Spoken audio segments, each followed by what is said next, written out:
Hola, buenas tardes. ¿Me escucha? Hola, Hola, hola. buenas ¿Me tardes, escucha? profe. Hola, hola. ¿Cómo Buenas están tardes, todos? profe. Bien, Buenas, buenas. ¿Cómo está todo por Corrientes? ¿Se portan todo bien allá? bien. Está lloviendo. Sí. Acá también llueve, así que espero que salgan las tortas fritas. A ver, Yo te tiene, imagino. tiene premio el que muestra tortas fritas, ¿eh? Unas chipacuelitas, como quieran llamarle. Bien, bien, bien, bien. Si no, acá les explico, hacemos comida vegana solamente, así que difícil que nos encontremos con ese tipo de nutrientes. Qué lindos tus auriculares, Aquiles, hermosos, están muy facheros. Ah, esa es Merce. ¿Cómo estás, Merce? Ay, Merce, hola Merce, no, no, no, no te reconocí, ¿Cómo no te están? reconocí. Sí, unos auriculares, ¿no? Y solo tiene gente linda eso. Es solo para gente linda. Y con altura. Y vos, Claro. gente linda y vos. No, Ah, se va no, yo sumando entro en una gente ahí. categoría de gente linda y alta. Hay gente Ay, acá qué que no. lindo.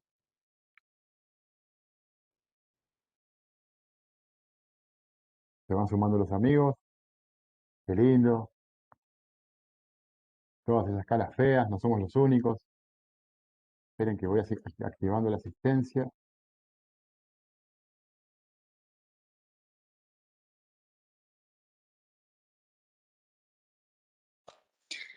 Profe, Ay, pues, usted sí. tiene que poner la misma asistencia, me parece que siempre, profe.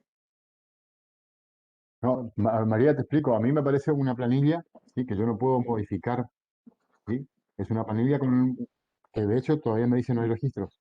Vamos a esperar 3 minutos más. Yo no puedo modificar la planilla. Me aparecen ciertos nombres y, y listo. Yo le pregunté el otro día, sí, bueno, ya va a aparecer, me dijeron, fue todo lo que me dijeron. De última, si tengo que Ajá. informar si estuviste presente, no tengo problema. Pero Ujú. es una planilla con el número de documento y el apellido de cada uno de ustedes y simplemente tildar el casillero presente ausente. Sí, Pero no puedo porque agregar o quitar nombres. haciendo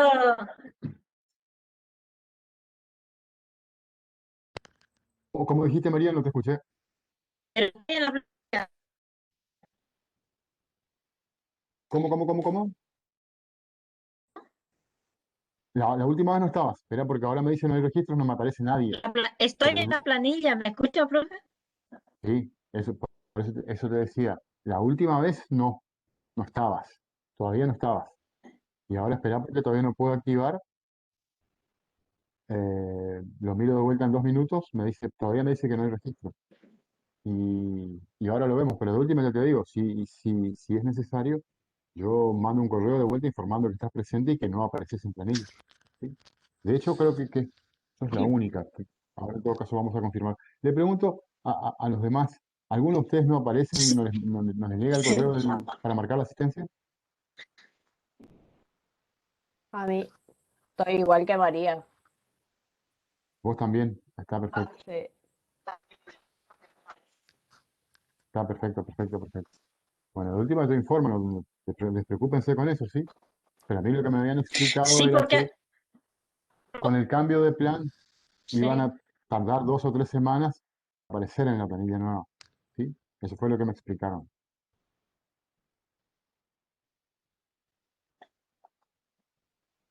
¿Sí? Bueno, a ver. Sí, está bien. No, y ahora me sigue apareciendo, no hay registro. Háganme acordar ahora cuando cortamos un ratito para probar de vuelta, ¿sí? Porque todavía no Bueno, pasa nada con ok. el registro. ¿Se me escucha bien? ¿Se me ve bien? Porque me parece que mi conexión está un poco lenta. ¿Se escucha bien? Sí, Sí, profe. profe. Sí, profe. No. Qué macana, ¿no? Seguro que ni ganas de dormir la siesta tiene. Yo por momentos te escucho te escucho medio cortado. A vos te escucho re bajito aquí, recontra bajito. Yo te, yo te escucho re bien, ¿eh? Hola, hola. Hola, hola. Fíjate ahí en la configuración de audio y video, aquí, si le Sí. podés subir al máximo. En configuración de audio y video, configuración de altavoz y micrófono. Ahí dale todo lo que puedas. Bueno, bueno, vamos a empezar, ¿sí? Eh, estábamos hablando y la idea es terminar hoy las funciones del proceso penal a partir de lo que nos sugieren un grupo numeroso de autores que habíamos recomendado que lean. Creo, si mal no recuerdo, que hasta ahora mencionamos o trabajamos con Roxin, Mayer y Binder, ¿sí? Me parece que solo hasta ahí llegamos. Si es así, vamos a seguir ahora y vamos a hablar un poco de lo que opina o lo que tiene para decirnos y enseñarnos eh, Caferata Nores, ¿sí? Caferata Nores, eh, profesor cordobés, digamos, uno de los referentes más importantes que tiene el derecho procesal argentino, todavía creo, no estoy seguro, pero creo que todavía anda por ahí vivo, fue juez de la Corte en Córdoba, diputado nacional, autor del Código Procesal Penal de la provincia de Córdoba, eh, mucha actividad académica y una interesante forma de pensar el hombre. Ahora, nosotros lo que vamos a ver es lo que nos enseña él en su manual y a pesar de que, en mi opinión, ¿sí? Como siempre yo les digo, doy una opinión sobre lo que leí de estas personas, que no es distinta a la forma que leen ustedes, eh, porque tengo más años, por ahí la experiencia me permite leerlo de otra manera, pero es simplemente eso. Y entonces lo que yo intento es volcar la impresión que esa lectura me deja sobre lo que cada autor nos dice, ¿sí? ¿Qué quiero decir con todo esto? Que todas las interpretaciones son válidas, ¿sí? En la medida que seamos observadores, ¿sí? O sea, atentos lectores de lo que estamos leyendo, cualquier observación es válida, ¿sí? Y dicho esto, siempre con muchísimo respeto de cada autor, vieron que intento ser crítico en un buen sentido, para tratar de entender lo que nos dicen, cómo lo dicen y, y qué no nos dicen.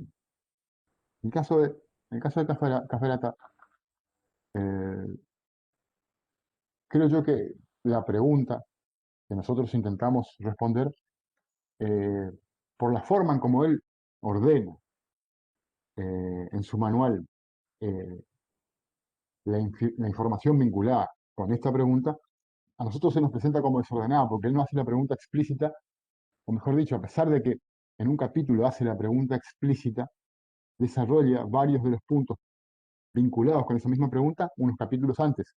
Por eso yo les había pedido que lean, creo que eran capítulos 1 y 2 y 3 y 4 o algo así. Sí, fueron varios capítulos. ¿Sí? Les pregunto en este momento, les aclaro que yo no estoy viendo a nadie. A mí todos me aparecen con baja conectividad. Probablemente sea yo. Yo sí le veo a todos, profe. Eh, yo, Trabajo en por eso. internet. Por eso sí, aclaro por si alguien está haciendo algún tipo de gesto, yo no estoy viendo a nadie más que a Aquiles. ¿Sí? Hasta dónde mi suerte que el único que Amiga, veo es Aquiles. qué lindo, qué suerte la tuya. Hasta dónde A mí tengo me mi pasa lo suerte. mismo, yo no veo a nadie. Entonces puede ser que sea el problema nuestro. Bueno, y trabajaremos igual. Eh, aclaro esto ¿por qué? Porque si alguien quiere indicar algo, le voy a pedir que lo diga, porque yo no los estoy viendo. ¿Sí? Eh, pregunto, ¿quién de ustedes leyó algo de don José Ignacio Caferata Nores? Insisto, no estoy viendo a nadie, así que por favor conteste que lo haga oralmente.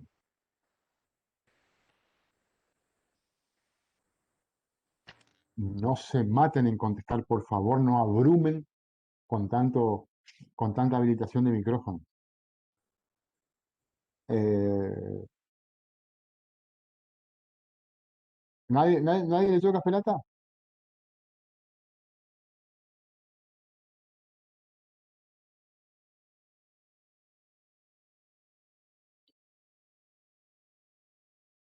Justo No, el que profe. faltó. Justo el que faltó. Bueno, vamos a hacer lo siguiente. Eh, yo les voy a contar un poco qué dice Café Lata entonces y, y va a ser más aburrido, digamos, porque solo voy a hablar yo. Y después vamos a empezar a pulir esto de que solo yo hable y solo yo lea, ¿sí? Porque esto no puede ocurrir.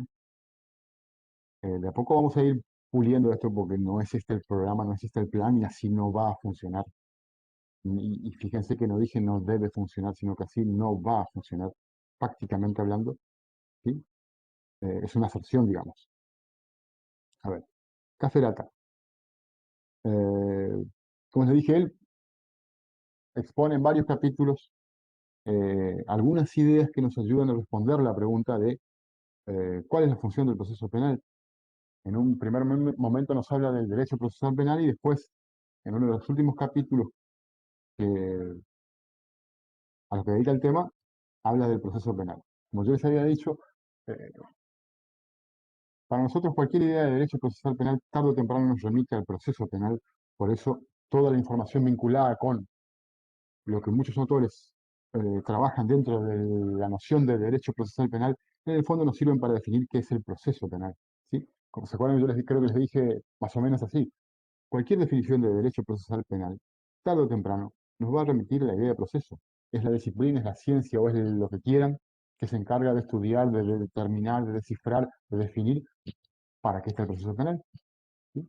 Toda definición de derecho procesal penal y pone en el centro de la definición como objeto de estudio el proceso penal.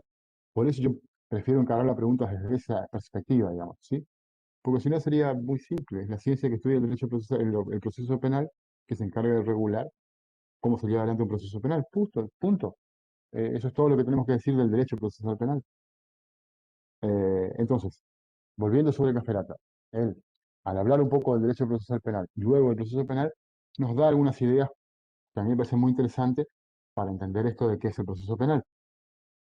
Eh, y nos dice algo como, difícil que yo lo diga literalmente, sí, pero básicamente una de las primeras ideas, empieza hablando un poco de esta relación que hay entre el derecho penal, el derecho constitucional, con el derecho procesal penal, que es un poco lo que ya habíamos conversado de que esto de que el derecho procesal civil en realidad es más primo hermano del derecho procesal penal que hermano, digamos, el parentesco es más lejano con el derecho penal, que podría ser como algo así como un hermano, y el papá, que sería el derecho constitucional. Y después de eso, ya vinculado un poquito más con nuestra pregunta o con algunas ideas que intentan responder nuestra pregunta, nos dice que el derecho procesal penal se encarga eh, de la organización judicial, ¿sí? Palabra más, palabra menos es lo que dice, de la acusación estatal, se encarga de indicar cuáles son los actos y cuáles son los sujetos que intervienen en un proceso para definir la imposición o no de una pena. Casi como que es una de esas definiciones a las que ustedes están acostumbrados normalmente. ¿Sí? Es la ciencia que se encarga de bla, bla, bla. ¿Sí? Pero como que ahí empieza a deshilar, creo yo. ¿Sí? Es una primera pauta que nos da sobre cuál es la idea del proceso penal que no queda determinar clara ahí. ¿Sí? Eh, hay que explorar mucho más para entender su pensamiento. Ahí me parece que lo que estoy haciendo yo es simplemente sintetizar lo que dice él, ¿sí? O resumir, para ser más riguroso. Eh, se va o nos aclara que la pregunta, o mejor dicho, la respuesta sobre qué incluye el derecho procesal penal, tiene que tener, o tiene que tener una mirada desde la perspectiva institucional, ¿sí? Eh, esto también lo conversamos un poquitito. Nosotros como sociedad, ¿para qué queremos el proceso penal? ¿Qué función político, institucional cumple el proceso penal? Esa pregunta, nos dice él, eh, no se responde en términos dogmáticos, ¿sí? Acá yo me quería detener un ratito, eh, suponiendo que habían leído Claridad, Caferata, por esta idea dogmática, porque me Profe, parece, sí, disculpe, ¿le puedo decir sí, algo? todo lo que El quieran. autor que usted dijo, ¿Mm? Caferata, no lo encontró. La cuestión es ¿Cómo? que no, sinceramente buscándonos dónde se puede encontrar, yo sé que usted dijo que no nos iba a facilitar, pero la cuestión es que no encontramos. O sea, eh, yo creo que la mayoría no encontró, porque estuve hablando con mis compañeras, entonces Pero ahí se avisen, complica. Uno puede tener la intención de encontrar al autor, pero no encontramos. O sea, pero no sé, acá es- está en perfecto, Bautista, pero yo les dije, lo que digitalizado no y eso no encuentran, está acá. sí, sí, sí, fíjense, Libros, Bellavista, ni hablar. fíjense que yo les dije, de todos los libros que nosotros vamos a trabajar, el único que yo conozco que está digitalizado legalmente es el de Caferata Nores. De hecho, anda pululando por internet, pero yo también les había dicho, lo que no consiguen, avisen que se lo facilitamos. Ya mismo le pasamos el PDF de él, y si no está en la biblioteca digital de la facultad, ¿sí? Pero no se preocupen, a ver, eh, vale la aclaración, Bautista, ¿por qué? Porque así vamos refinando, ¿sí? Las ideas de cómo Porque, trabajar, porque ayer ¿sí? hablábamos un grupo así de procesar que tengo un compañero y decía, ¿encontraron uno de Caferata? No, no está. Y después le pregunté a un par más, no. Entonces como que vinimos hablando entre nosotros y tampoco encontramos. Ya, Eh, pero avisen, al profe Así no que encontramos el la libro. próxima le avisamos porque tampoco Claro, queríamos. exactamente. ¿No? Para eso está el grupo. No encontramos el libro, perfecto, ahí está, se lo facilitamos, buscamos y nos encargamos de que tengan el material.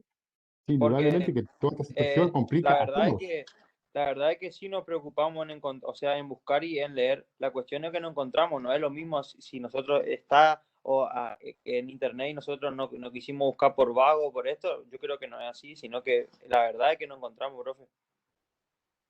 Está perfecto, sí. Eh, Profe, ahí sí, estoy mandando al grupo el libro.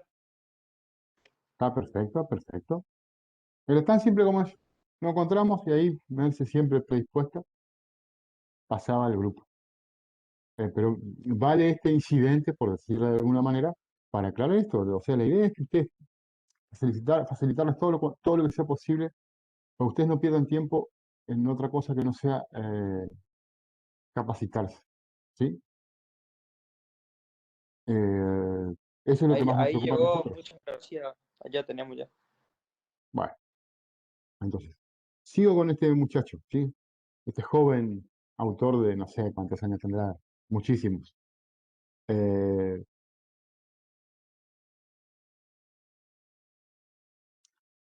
Acá me quería tener un momentito para aclarar esto de algo que yo mencioné ya creo que casi todas las clases y que no estoy seguro de hasta dónde eh, se comprende lo que intento decir cuando hablamos de dogmática.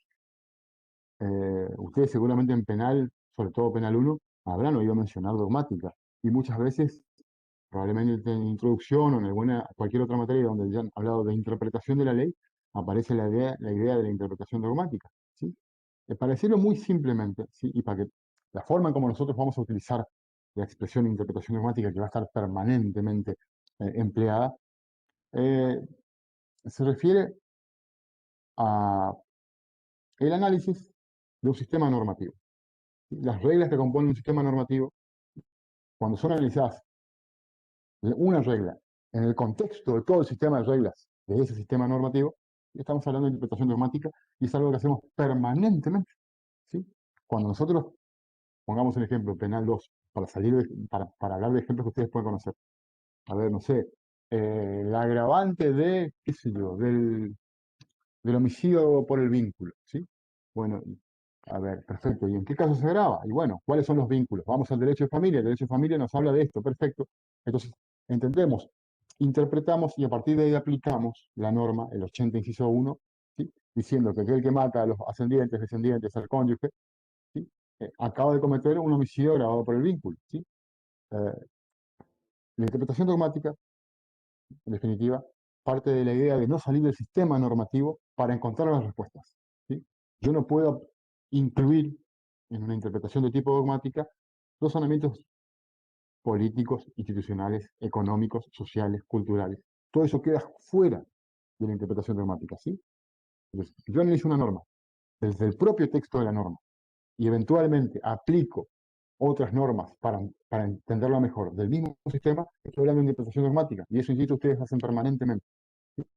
En este caso, eso lo vamos a hacer siempre, porque nosotros vamos a hacer interpretación dogmática de las normas procesales. ¿Sí? Ahora, como yo les dije en la primera clase, no nos vamos a quedar solo con eso. ¿Sí?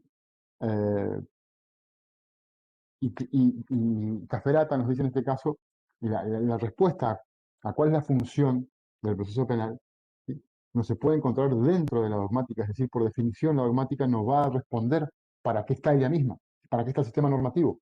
Hay que salir e ir a mirar, como yo les decía recién, a esto de para qué como sociedad queríamos el proceso penal, que tiene que ver con el rol institucional, el rol político, el rol social que tiene el proceso penal, para encontrar respuestas. ¿Sí? Esto es importante, en el sentido, de hecho, de eso estamos hablando en estas clases. Eh, Mirar la función del proceso penal desde esa perspectiva. Como sociedad, ¿para qué lo necesitamos? ¿Para qué lo queremos? ¿Qué buscamos con el proceso penal? ¿Sí? ¿Por qué? Porque toda la interpretación dogmática, en definitiva, todo el trabajo de interpretación normativa va a estar condicionado por la definición que nosotros demos sobre la función del proceso penal. ¿Para qué está el proceso penal? Condiciona siempre y en todo caso la interpretación y aplicación de las reglas del sistema. ¿Sí? Eso no lo tienen que perder de vista jamás. ¿Sí? Yo creo que en cualquier disciplina, pero en esta es particularmente importante. ¿Sí? Eh, Siempre tener presente la función política del proceso penal. Como les dije la otra vez, función política como sinónimo de función institucional. ¿Sí? Dentro de la estructura social, a través de una organización eh, eh, estatal, ¿para qué buscamos, qué buscamos con el proceso penal? Eh, Esto lo aclara y me parece como que tendría que haberlo dicho al principio, porque esto es la raíz de todo el tema. ¿Sí? Y después vuelve, Caferata vuelve sobre otros temas, y por eso yo creo que es un poco desordenada la forma en cómo él nos suministra la información. No porque su libro sea desordenado, insisto, ¿sí? Porque al yo personalmente proponer una pregunta, ¿sí? La propuse de una manera que él no la trabaja. ¿Sí? Por eso es que la información por ahí va y viene en el caso de Caferata, muy especialmente en su caso. ¿Sí? Roxini es más ordenado o está más ordenado de acuerdo a la pregunta que nosotros nos hacemos. ¿Sí? O Mayer. Eh, y nos hace una advertencia. ¿Sí? No tanto sobre lo que el proceso penal es, sino lo que para él el proceso penal no debería ser. ¿Sí? Y nos habla por separado de dos cosas que para mí están íntimamente vinculadas y se relacionan con una idea que tampoco podemos perder de vista nunca cuando, cuando vivimos un proceso penal en particular. Se refiere a que no podemos considerar, dice Caferata, al proceso penal como una pena o como una pena anticipada, nos dice en un momento. Y un poco más adelante nos dice, con otras palabras, o se pregunta si el proceso penal tiene una función punitiva. ¿Sí? Sobre esto de que no funciona como una pena anticipada, él nos habla de que muchas veces se piensa, o el conocimiento vulgar, creo que usa la palabra vulgar, el conocimiento, digamos, no experto, eh, nos lleva a pensar que el proceso penal es el inicio de la pena. Acá empieza a pagar el que se portó mal, digamos. ¿Sí? Y él dice, nosotros no podemos tolerar una visión como esa. ¿Sí? Ese conocimiento es un conocimiento ajeno al conocimiento experto, al conocimiento jurídico, al conocimiento científico, técnico, y nosotros no, tenemos que tener cuidado, ¿sí? De no confundirnos. Y en eso estamos completamente de acuerdo. Ahora, eh, y acá agrego yo esto, no caigamos en la soberbia de pensar que la gente, el conocimiento vulgar, no puede opinar sobre derecho. ¿Con qué condiciones o con qué aclaraciones? A ver, el derecho, por más que hay toda una corriente de filosofía del derecho que se ve, ustedes en la facultad ven esto, en los libros lo ven, eh, que nos presentan el derecho como una ciencia, y con un conocimiento altamente tecnificado y riguroso, lo que podemos compartir o no, yo no lo comparto, pero se puede compartir. Lo que nosotros nunca podemos perder de vista es que el fenómeno, los fenómenos que el derecho intenta abordar, eh, son fenómenos que nos ocurren a todos todo el tiempo. ¿Sí? El derecho no se preocupa de ecuaciones o algoritmos o cosas por el estilo. Se preocupa por problemas sociales, por problemas cotidianos que le pasan a la gente. De manera tal de que pensar que ellos no tienen posibilidad o capacidad de reflexionar sobre el problema y cuáles podrían ser las soluciones, me parece demasiado soberbio de parte de los juristas. ¿Sí? Nosotros eh, todos los días tenemos problemas y algunos de esos problemas son legales. Eh, entonces, sería absurdo pensar que la gente no puede reflexionar, no solo pensar o vivirlo, sino reflexionar sobre los problemas. ¿Sí? Es importante tener en cuenta eso. O sea, con esa advertencia, yo creo que Cajerata tiene razón. Ahora, añadámosle esto. Yo entiendo, y este es un punto de vista muy personal, que el derecho supone un conocimiento experto. Sí, es cierto, eh, no es un conocimiento que pueda caber o que pueda salir simplemente de uno efectivamente, ¿sí? De cualquiera que no sea un experto. No, no, no. Hay que trabajar, hay que estudiar y es un conocimiento muy riguroso. Ahora, en donde yo creo que también hay que ser muy claros es que es un conocimiento, ese conocimiento no es distinto al conocimiento vulgar, por seguir usando esa palabra. En todo caso, es un conocimiento más profundo, más metodológicamente riguroso. Pues eso nos permite llegar a conclusiones más, eh, más reflexivas o más reflexionadas. ¿Sí? Pero nosotros no adquirimos, insisto, creo, un conocimiento distinto, solo un conocimiento más metodológicamente más riguroso. Entonces, las conclusiones que te permiten sacar cuando sos experto en derecho, digamos, son menos apresuradas que las que podés sacar cuando no sos experto en derecho. ¿Sí? Ustedes están perfeccionando el derecho, se están volviendo expertos en derecho y de a poco van dejando de lado conclusiones que por ahí pueden tener por ese conocimiento vulgar. Insisto, uso esa expresión porque es la que usa Caferata, ¿sí? Pongamos un ejemplo, nosotros mismos, ¿sí? Si sacamos nuestro conocimiento experto en derecho, y voy a usar un ejemplo penal, podríamos decir, no, este robó, este mató, lo que estafó, lo que sea, tiene que ir preso, tiene que pagar por lo que hizo. ¿Y a quién se le ocurriría decir que eso no es un razonamiento razonable? Ahora, perfecto, macanudo, sí, todos podemos estar de acuerdo, no hay que ser abogado para saber eso, nos podría decir el que espero. ¿Sí? Ahora, bien podríamos nosotros, usando ese método tipo socrático, digamos, de plantear interrogantes a esa afirmación. ¿Sí? Y eso significa que no nos vamos del tema, solo que lo profundizamos. Por eso digo que no es un conocimiento distinto, sino un conocimiento más profundo. Sí, tenés razón, amigo kiosquero. Ahora yo te pregunto, ¿vos qué opinas de la cárcel? ¿Sí? No, la cárcel es un desastre, salen todos peores de ahí. O sea que vos me estás diciendo que vamos a mandar a alguien para que salga peor. Y ahí empieza un análisis más profundo y más reflexivo. ¿Sí? Pero insisto, no hay que tener conocimientos eh, distintos a los que puede tener un ser humano común y corriente para llegar a conclusiones más racionales en derecho. Y esto en el fondo, ¿qué estoy intentando decir? Que lo que nosotros hacemos en derecho se puede comunicar. ¿Sí? Puede o no gustar, pero se puede comunicar y es completamente comprensible por una persona que es razonable, ¿sí? Que esté en condiciones de poder conocer. No, no, no, no, no, no, no, no. O sea, el derecho debería ser para todos, ¿sí? Cuando deja de ser para todos, deja de ser derecho. ¿Sí? Cuando entramos a analizar teorías que no sirven absolutamente para nada, eso deja de ser derecho y pasa a ser filosofía o no sé qué, pero ya deja de ser derecho, porque el derecho, no se olviden, cumple una función básicamente de resolución de conflictos, ¿sí? Por decirlo de una manera muy eh, de entrecasa, ¿sí? Entonces, es cierto que el conocimiento vulgar nos puede llevar a cometer el error, volviendo a lo que decía Caferata, de que el proceso penal es una pena anticipada. Ahora, cuando empezamos a analizar básicamente que el proceso se supone que parte de la idea de que primero hay que probar, Entonces, cualquiera que analiza esto puede estar en condición de decir, ah, no, efectivamente la función del proceso no es penar, es otra. ¿Sí? Ahora, añadan esto también. Muchas veces, ¿sí? Fiscales, jueces, defensores y demás operadores dentro del sistema penal están convencidos o casi convencidos de que el proceso penal funciona como pena. ¿Sí? Entonces, la cosa se pone más complicada cuando los propios expertos eh,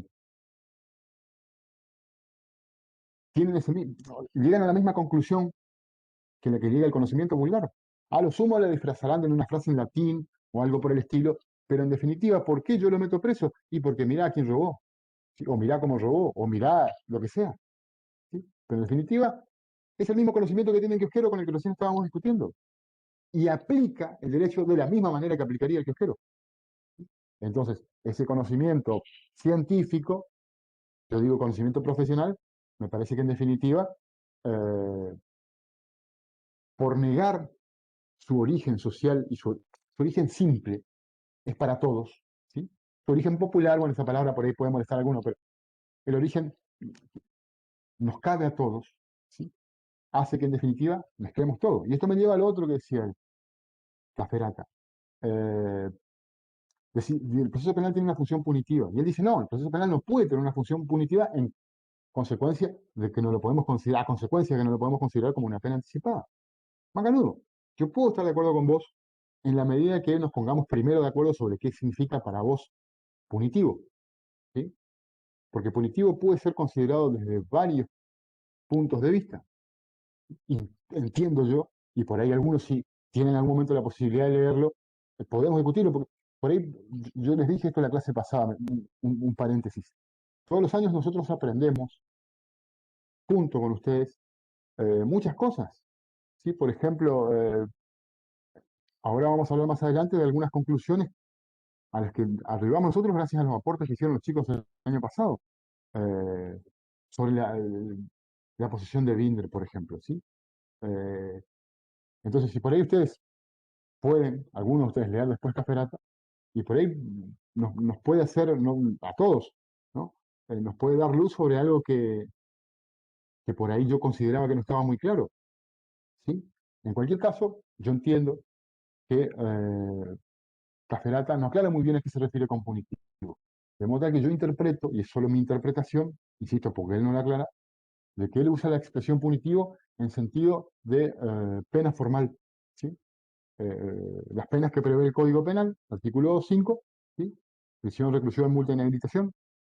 Si es en ese sentido que él dice que el proceso penal no tiene carácter punitivo, Macanudo, no estamos de acuerdo, porque el proceso supone que arriba una pena, pero no es una pena de esas que acabo de mencionar. Ahora, el proceso penal tiene poder coercitivo, usemos otra palabra, tiene un enorme poder coercitivo. Nos puede meter preso a cualquiera de nosotros. Aunque no sea una pena, nos puede meter preso igual. Entonces, esto nos permite pensar que se corre el serio riesgo de confundir lo punitivo con la expresión que yo utilizo para la prisión preventiva, lo coercitivo. Pero piensen ustedes, para quien está detenido, para quien está privado de la libertad en una cárcel, no hay mucha diferencia entre una pena, el carácter punitivo, y una prisión preventiva, de carácter coercitivo. El tipo está preso. Y, insisto, no hay mucha diferencia. Habrá algunas, ¿sí? El lugar de alojamiento, ¿sí? Eh, el ejercicio de algún derecho o no, pero no mucho más que eso. Está privado de la libertad en cualquier caso. Y en los dos casos está legítimamente privado de la libertad. Entonces, siempre que reconozcamos que el proceso penal tiene un carácter coercitivo, que es básicamente lo mismo que decir punitivo, pero con otra función, entonces, macanudo, el proceso penal no tiene carácter punitivo, pero es tremendamente coercitivo. Y de hecho, si ustedes se ponen a pensar, quizás lo leyeron, la mayoría de la gente que estuvo o está presa no tiene condena. ¿Sí? Es decir, están presas no punitivamente, cosa que me parece que termina por ocultar, ¿sí?, la esencia de cómo funciona el proceso penal en realidad. Sí, más de la mitad de las personas privadas de libertad en nuestro país no están presas con una pena, entonces, como que decir que no tiene carácter punitivo es no estar reflejando lo que el proceso penal eh, implica en el día a día, ¿sí? Creo yo que esto se produce, esto de decir que no tiene carácter punitivo, con la idea de dejar un mensaje, ¿sí? Pero me parece que ese mensaje tendría que ser mucho más riguroso en cuanto de qué estamos hablando. Sí, perfecto, no tiene carácter punitivo porque eso no es una pena. Ahora, el proceso penal tiene un enorme carácter coercitivo, ¿sí?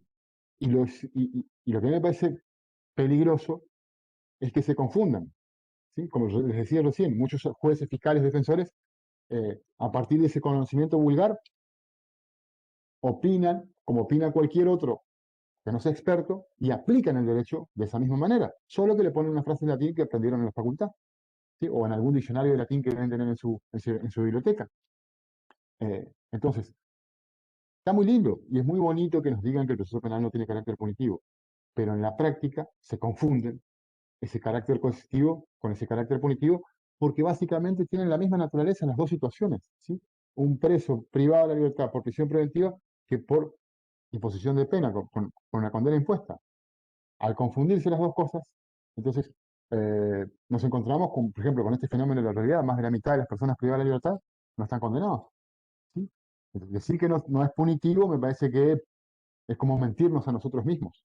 Y el gran problema de todo esto es que nos dicen esto, pero no nos dan respuestas sobre qué hacer cuando se confunden las cosas. Cuando lo coercitivo se confunde con lo punitivo. Y en definitiva, yo dejo preso a alguien durante el proceso, eh, pero aplicándolo como si fuese una pena anticipada. ¿Qué herramientas nos da? En este caso, tomo como ejemplo Casperata. Casperata nos dice, no tiene carácter punitivo. Acá no, pero yo voy y miro cualquier estadística o cualquier cárcel y veo que no es cierto lo que me están diciendo. Ahora, ¿cómo hago yo para identificar o para diferenciar cuando alguien está preso preventivamente y cuando está preso punitivamente? No nos da herramientas para identificar cuando un juez aplica la prisión preventiva como pena anticipada, ¿sí? Esa sería básicamente la idea, ¿no? La doctrina en general nos da herramientas claras para decir, mira, este juez, a pesar de que dice que esto es prisión preventiva, en el fondo lo que está haciendo es imponer una pena antes del juicio. No tenemos herramientas para identificar eso. Y mucho menos tenemos herramientas para resolver ese tipo de problemas. ¿Qué hacemos cuando un juez, ¿sí?, se pasa de la raya y se considera con derecho a imponer pena de entrada? Y eso ocurre, chicos, ocurre permanentemente, ¿sí? Escuchamos decir, no, no, no, y a este lo dejas preso y porque no, fíjate que fue con cuchillo. Pero básicamente esa no es una regla o no es un argumento suficiente para aplicar una medida de coerción. Sin embargo, quedan presos, muchísimos por eso, ¿sí? Las mulas, un montón de mulas, no quedan presos porque merezcan prisión preventiva, ya vamos a ver cuáles son los requisitos de la prisión preventiva. Pero básicamente hay una idea de riesgo procesal ahí. No quedan presos por eso, quedan presos porque lo agarraron con la mano en la masa y van a quedar presos hasta que terminen de pagar. No hay una distinción entre la prisión preventiva, que debería ser coercitiva, y la pena en esta expresión punitiva de Cafferata Noves, ¿sí? Eh, yo no sé si estoy siendo lo suficientemente claro en lo que intento explicar, pero traten por favor de cortarme todo lo que sea necesario para aclarar lo que por ahí no va quedando claro, ¿sí? Se los digo de esta manera, yo no entendí lo que dije, así que supongo que ustedes tampoco, pero eh, te les digo, la solución a eso es interrumpan lo que sea necesario cuando crean que yo estoy hablando demasiadas pavadas, ¿sí? Eh, sigo un poquitito más con Café. A ver, pasando un poco en blanco. Él nos habla de que el proceso penal, eh, la función del proceso penal, tenemos que verla desde un punto de vista institucional y no solo dogmático, ¿sí? Y después nos advierte que el proceso penal no puede funcionar como una pena anticipada, no puede tener carácter punitivo. Ahí en ese momento yo advertí, guarda con qué queremos decir cuando hablamos de carácter punitivo. Y el problema de que no nos da respuestas para cuando no se cumple con esa condición. ¿Qué pasa cuando el proceso tiene función punitiva o es aplicado punitivamente? Ahí la doctrina, el trabajo de la doctrina es ese, el trabajo de la doctrina, de la literatura jurídica, digo yo, es darnos herramientas para identificar errores y corregirlos. ¿Sí? No, simplemente no se puede quedar con no puede funcionar de esa manera como si fuese un juicio moral. No, el proceso nos tiene que dar respuestas concretas. Eh, y después de esto, no me acuerdo muy bien, francamente, qué otras cosas agrega Caferata, pero en un momento nos lleva ya a la pregunta sobre, eh, o nos lleva, mejor dicho, a la respuesta sobre qué es el derecho procesal penal y nos da una definición de esas que ustedes están acostumbrados a, a ver en los libros y que por ahí se les pide un poco incorrectamente, en mi opinión, que repitan y repitan y repitan y repitan cuando ahí no está lo importante. ¿Sí? La definición que nos da es la misma que nos da eh, Washington Ábalos, y los dos toman la definición de un tercer autor que se llamó Alfredo Vélez Mariconde, que era un procesalista del siglo XX, que falleció creo que en el 81, 82 o algo por ese 71 largo, y que escribió en la década del 40, 30, 40 y 50. ¿Sí? Eh, el derecho procesal penal es una serie gradual, progresiva y concatenada de actos disciplinados en abstractos por la ley para definir la intervención de los sujetos que pueden o deben actuar y de los actos procesales que deben realizarse para averiguar la verdad y aplicar la ley sustantiva. Me acuerdo porque esa definición, si yo no sabía esa definición, más o menos como se las dije, yo no aprobaba derecho procesal penal allá por el año 2000, 2001. A fuego la tuve que marcar en mi columna vertebral. Y la repetía y la repetía y la repetía, y eso que fui buen alumno de Derecho Procesal Penal, pero no estaba convencido de eso. Y después de muchos años me di cuenta que era una hermosa estupidez. Pero no me puedo olvidar, no me puedo olvidar de esa definición. Ahora, ¿qué les estoy diciendo con esto? No quiero, por favor, que ninguno de ustedes repita esa definición como la hice yo recién. ¿Sí? Lo ideal sería que pensemos qué quiso decir este hombre al decir todo eso que yo dije muy rápido. Sin pensar, por supuesto. Lo dije sin pensar. La idea, eh, Castellata después le dedica varias páginas a desarrollar esa definición. ¿Sí? Eh, pero para mí lo más importante no está en eso, sino en tratar de entender que nos habla de una serie gradual, progresiva y concatenada de actos. Perfecto, o sea, algo que va avanzando. Macanudo. ¿Podemos estar de acuerdo? Yo francamente creo que no es necesario, o sea, que la esencia del proceso penal no está por ahí. Puede avanzar, puede retroceder un poquitito, igualmente va a ser un proceso penal. ¿Sí?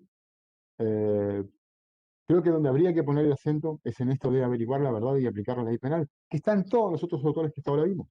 ¿Sí? Parece que eso del carácter realizador o carácter instrumental parecería ser muy importante para todos los autores que vimos o para la mayoría de los autores que vimos. ¿Sí? Pero todo lo demás en esta definición no me parece que sea, insisto, relevante para definir el proceso, para mostrar esto es un proceso penal. En ese sentido usamos la palabra definición. ¿Sí? Acá hay un proceso penal. Y me parece que eso de la gradualidad, progresividad, etcétera, no nos muestra el proceso penal. ¿Sí? A esto, después de, insisto, dedicarle varias páginas Caferata a cada una de estas características, le agrega otras que me parecen son más interesantes, propias de él, digamos, vinculadas con la idea de eh,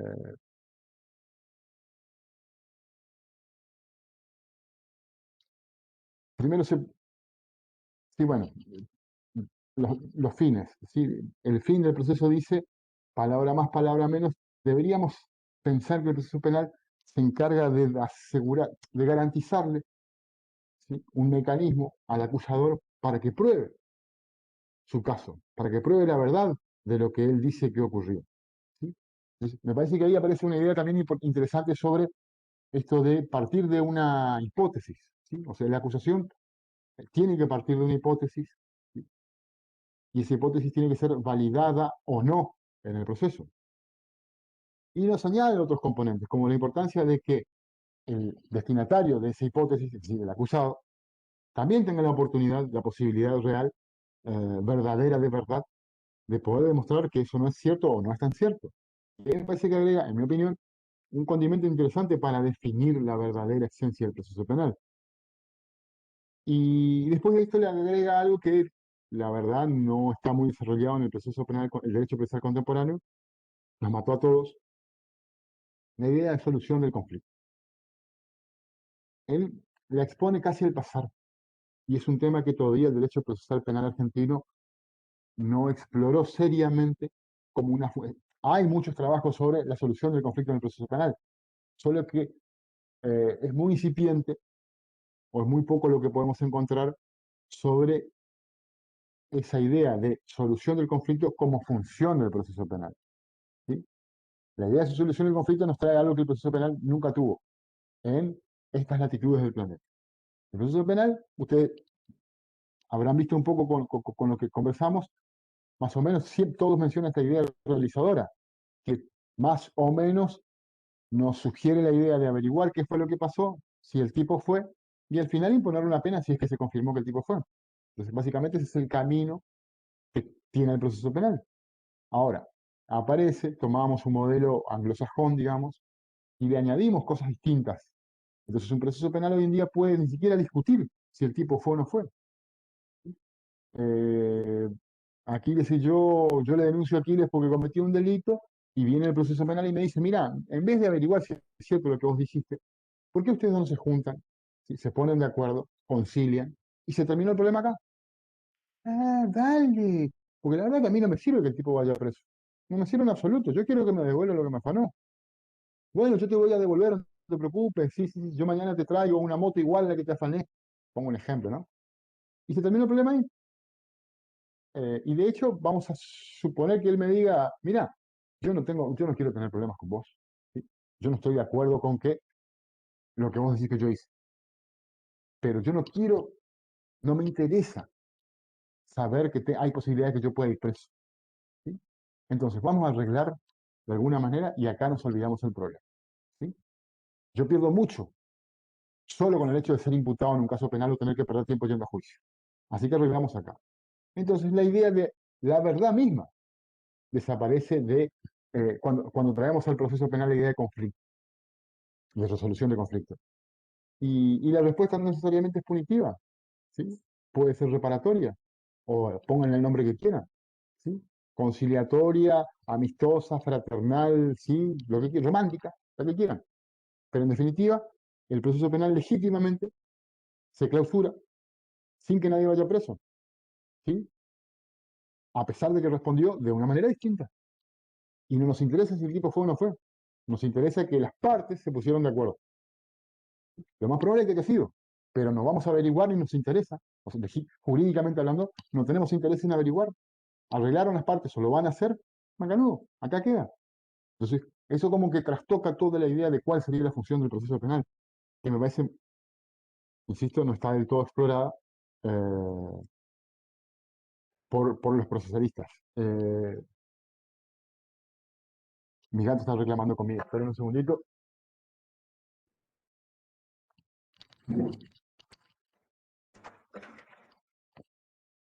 Disculpen. Ahora va a venir Tom a darnos clases. Tom, nombre original le pusimos al gato. Nos matamos. Eh, Había algo más de este hombre que no me estoy acordando en este momento, que me parecía importante marcar. En un momento él habla, a ver, yo lo estoy resumiendo, no sé, en 30, 40 minutos, pila y pila de páginas, pero son varios capítulos. Así que no hay dudas de que estoy dejando en el tintero seguramente algo importante. ¿Sí? Por eso esta idea de que me ayuden. ¿Sí? Pues me pueden pasar, estoy escapando cosas importantes.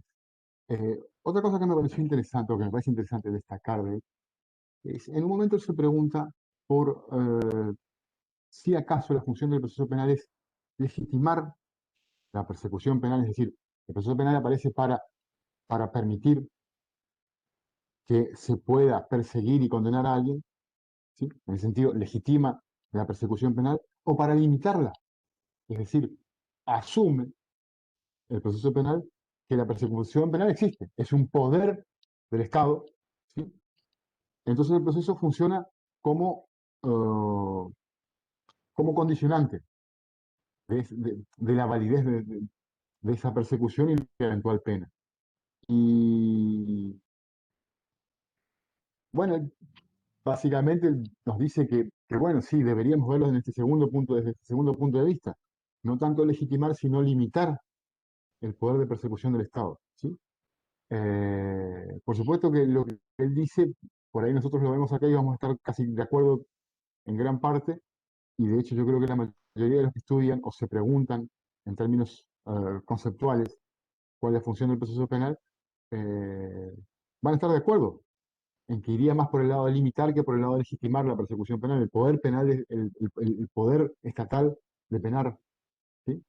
Más que legitimarlo, lo condiciona. Sin embargo, eh, el proceso penal, de hecho, el Código Procesal Penal que se acaba de aprobar la provincia de Corrientes, me parece que va a contrapelo de esa idea. El proceso penal y las últimas reformas al Código Procesal Penal de la Nación eh, van en el sentido opuesto, en el sentido de legitimar, por ejemplo, prácticas investigativas que jamás se hubiesen tolerado en la Argentina si no se legislaban. ¿Qué quiero decir con esto? A ver, el investigador, sea el juez en los viejos códigos o el fiscal en los nuevos, tiene el poder investigar libremente, ¿sí? De acuerdo a los medios legalmente previstos, ¿sí? Pero puede inventar uno que no esté previsto en la medida que no afecte garantías constitucionales, que se llama libertad probatoria. Eh, pues bien, en los últimos años hemos visto un montón y hablo de los últimos 20 o 30 años, ustedes saben que en derecho 20 años es poco tiempo, empezamos a ver, eh, yo diría, una sobresaturación de nuevos medios de prueba, ¿sí? Desde las cámaras de seguridad, hace, sí, en la década del 90 se empezaron a hacer famosas en Estados Unidos y en Inglaterra. Inglaterra investigó mucho el tema de la legitimidad de esto y de la función práctica que tenían, ¿sí? Hay muchos libros sobre eso. Aparecieron ahí, pero digamos, ahí empezó el terrorismo, ¿sí? De, nosotros ahora, cuando hablamos de terrorismo, pensamos en los musulmanes, ¿verdad? Los musulmanes radicales o extremistas. El terrorismo hasta la década del 90 había terroristas en Irlanda, terroristas en España, terroristas por todos lados, digamos, ¿sí?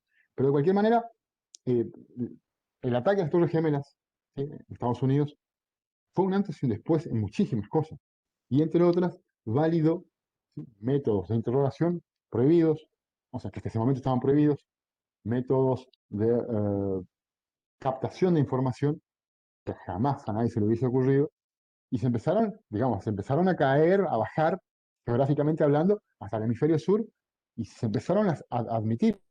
Yo daba el otro día el ejemplo cuando conocí me llamó mucho la atención la pistola acústica. La pistola acústica, digamos, es una herramienta que tiene un micrófono, ¿sí? Que desde la calle te permite escuchar lo que están hablando adentro. Ese tipo de cosas, por ejemplo, en Alemania están permitidas, sin orden judicial. O estaban, no sé ahora. El, el libro del que yo leí es el 2009-2010. Eh, y en Argentina empezaron a aparecer, por ejemplo, ustedes habrán escuchado la idea del agente encubierto, ¿sí? Ahora hace poco, hace un par de años, el arrepentido, fue toda una historia con el arrepentido, ¿sí? Que son mecanismos probatorios, insisto, que si no se hubiesen legislado, ningún juez se hubiese admitido como prueba, a pesar de que el fiscal podría, ¿sí? Traer un arrepentido por la libertad probatoria, ningún juez en Argentina lo hubiese admitido como prueba. No, pues, no, estás loco vos. Entonces, lo que están haciendo los códigos es legitimar una serie de mecanismos de averiguación que, que van básicamente a contrapelo de la idea de que el proceso penal limita, ¿sí? De hecho, las últimas reformas, insisto, amplían el poder coercitivo del Estado más que limitarlo. Y eso, por supuesto, que, a ver, en su momento, algunas de esas más, yo lamento que nuestro programa de Derecho Procesal Penal no le dedique un capítulo específico a la prueba, cosa que, a ver, soy crítico con esto. El programa se modificó hace 2 o 3 años, incluyó algunas cosas importantes, pero excluyó otras que me parece preocupante que no se vean en Derecho Procesal Penal. Medios de prueba, ustedes van a ver el programa y no los tenemos. ¿sí? Está bien, ustedes ahora se van a preocupar mucho por la litigación, de hecho a mí también me preocupa muchísimo que ustedes salgan como buenos litigantes y por eso práctica se orientó exclusivamente a eso, pero, por ejemplo, que ustedes no conozcan cómo se regula eh, medios como el del agente encubierto o el del arrepentido, me parece preocupante. Así que algo, insisto, no está en el programa, pero algo vamos a mencionar de estas modernas técnicas de investigación, porque así es como le ponen los nombres normalmente los códigos. Eh, insisto, es grave. Ahora, yo creo que pensando, digamos, eh, como una aspiración más que como otra cosa, yo creo que el proceso penal, eh, al funcionar como una limitante de la persecución penal, también lo valida o lo legitima. Es decir, que un proceso penal que sirva como límite a la persecución está legitimando que las persecuciones que se realicen eh, van a estar, digamos, mejor hechas por lo menos. Ahora, si nosotros vemos al proceso penal como un legitimante, no va a tener límites. Me preferiría pensar que funcione como un límite. ¿Sí? Bueno, papá, ¿puedo salir? Sí, salís, pero te volvés hasta las 2. Entonces, yo funciono como límite.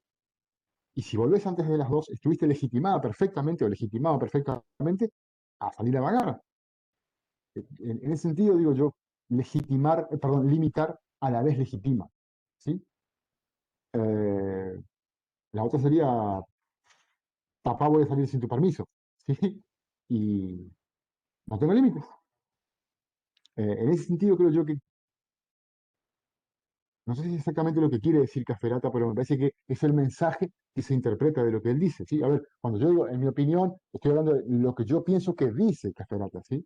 No digo que sea mi opinión personal sobre cuál es la función del proceso. Eh, eh, aclaro esto por las dudas, ¿sí? Porque por ello yo creo o pienso o me parece, estoy hablando de lo que interpreté yo, que podemos deducir de lo que dice este autor, ¿sí? Nuestro querido autor Caferata. ¿Sí? Que aclaro esto por las dudas, ¿sí? Porque intento no emitir opinión todavía sobre esto que me parece interesante, bueno, a mí, ojo, no niego que esto sea aburrido, chicos, pero guste o no, aceptemos o no, todo lo que se diga, insisto, del proceso penal depende de lo que contestemos a esto, ¿sí? Eh, por ahí pasa el problema. Cada uno después, a ver, ya les aclaro, de acá ninguno de ustedes va a salir con una respuesta correcta, ¿eh? Ninguno de ustedes va a decir, ah, no está, yo voy a probar por si digo tal cosa. No busquen eso en esto porque no lo van a encontrar. Lo que nosotros creemos, personalmente intento es hacerlo desde la importancia de pensar en perspectiva este tipo de cosas y que después cada uno sume la responsabilidad de tomar posición al respecto. ¿Sí? Insisto, no hay respuesta correcta y no esperen respuesta correcta. Cualquier cosa que ustedes razonablemente analicen y permita sacar conclusiones, va a estar bien en una mesa de examen. ¿Sí? Eh, ¿Alguna pregunta, chicos? Detesto haber sido tan monologante, ¿sí? Eh, y no niego que es, como dije recién, aburrido, ¿sí? Pero bueno, espero que por ahí, si le quedó alguna duda, podemos a partir de ahí generar interacción, feedback o como quieran llamarlo. En todo caso, si les parece, estoy viendo la hora, descansamos 10 minutos, ¿sí? Y al volver, si tienen alguna pregunta sobre lo que, o algún aporte, alguna acotación, lo que se les ocurra, empezamos por ahí, ¿les parece? ¿Sí? A mí me marca y 50, así que a la 00 nos volvemos a encontrar acá, ¿sí? Perfecto. Sí, profe. Ahí volvimos con la grabación. Este, bueno, a ver, ahora esta tarde yo me encargo de pasar las fotos para que vean lo lindos que quedaron todos. Eh, y seguimos, ¿sí? No sé si, a ver, quieren que nos quedemos un ratito más en Caferata, aclarar algo de Caferata, porque la idea es ahora hablar de por lo menos un autor más, Ferrajoli, que me parece particularmente importante, y después tratar de sacar algunas conclusiones. Eh, mientras vemos que Miguel está haciendo gimnasia o algo así, no sé qué estabas haciendo ahí, Miguel. No sé si les pasa eso a ustedes, pero a mí me parece en, en un punto interesante esto porque esto de dar clases de esta manera por lo menos refleja algo en nuestras vidas cotidianas. Qué sé yo, a mí el gato cruzando pidiéndome comida y yo no dándole nada de artículo, bueno, por ahí llegaron los auriculares de Merce. Si tuviésemos clases presenciales, nunca hubiésemos conocido los auriculares de Merce. Bauti, ¿podés activar tu cámara? ¿Así otra captura de pantalla ahora que apareció Merce? Elena, vos también, un segundito, ¿sí? Porque Merce, te explico, habíamos hecho una captura de pantalla recién para poner como foto en la imagen del aula virtual, ¿sí? Ah, Pero Activa buenísimo. con la profe. ahí está, no te preocupes que yo le estoy metiendo ficha, ¿sí? Y lo lindo es que encima todo esto queda grabado y después me van a decir en corriente, vos te ocupás de hacer capturas de pantalla, ¿a eso te dedicás en la clase? ¿Estás más preocupado por la captura de pantalla? Claro, sí, exactamente, sí, increíble, ¿no? Pero bueno, ahora vamos a hacer la justificación de la clase y vamos a hablar un poco de clase. Eh, Les decía, la idea es ahora tratar de dedicar algunos minutos a algunas, no sé, conclusiones provisionales, diría yo, ¿sí?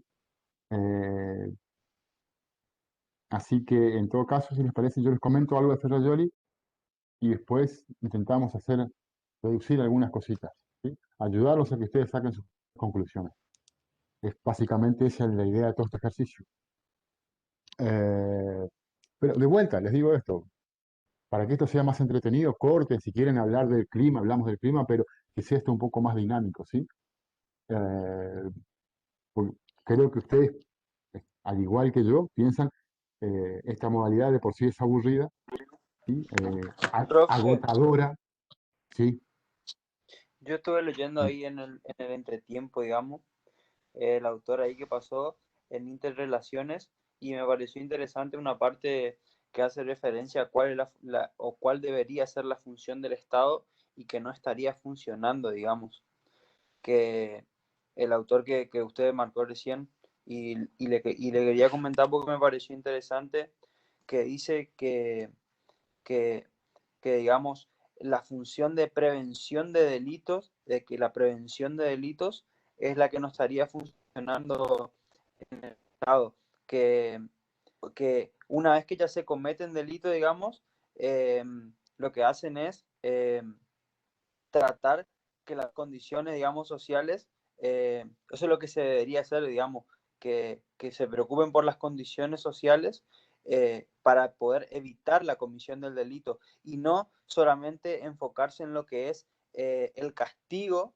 eh, por el delito que ya se cometió. La idea de, a ver, nosotros hoy en día utilizamos la palabra represión o sea, tiene una carga peyorativa, o sea, mala, digamos. La palabra represión es mala en este momento, ¿sí? Ahora, en otra época, 70 o 80 años atrás, la idea de represión era la idea de lo que yo empleo como la idea de persecución penal, ¿sí? Que es ir detrás de alguien una vez que se supone que cometió un delito. Entonces, esa idea, en ese sentido uso la palabra represión ahora, esa idea de que recién llegamos cuando ya se mandó la macana, ¿sí? Entonces, aparece el Estado represivamente y no preventivamente. Eh, eh, y vos mencionaste lo de las condiciones sociales, ¿sí? Es decir, si no trabajamos, a ver, Que dice que, digamos, que las condiciones sociales favorecen, digamos, que el incremento del delito. claro, básicamente la idea, claro, como sociedad estamos dejando pasar muchas cosas, todas las cuales de alguna manera, directa o indirectamente, fomentan la comisión de delitos, no hacemos nada para prevenirlos y recién aparecemos, la sociedad, por medio del Estado, los órganos del Estado, recién aparece cuando el delito ya se cometió, cosa que ya es Eh, tarde. Eso lo Ahora, vemos cuando analizamos la teoría de la pena, entre pena útil y pena justa. a ver, fíjense ustedes, si es cierto lo que vos decís, Miguel,